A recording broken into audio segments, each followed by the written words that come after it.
El ventall de partits emergents també xafa amb força el panorama polític valencià. És el cas de Ciutadans, que amb la candidata a la Generalitat, Carolina Punset, aboga per fer pactes amb altres formacions per a unar forces. Esta ha sigut la idea principal que també ha defensat el president d'esta formació, Albert Rivera, que avui ha estat a València, i que ha assegurat que pactaria amb el PP amb la condició que no hi haguera a les llistes populars cap imputat.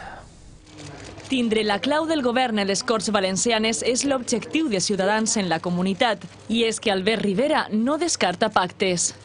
No excloïm d'entrada ningú, no volem jugar al sectarisme, no diem el PP és dolent o Podemos és dolent o el PSOE és dolent, no jugarem a això, però sí que tenim molt clar que els pactes han de ser per coses tangibles, concretes.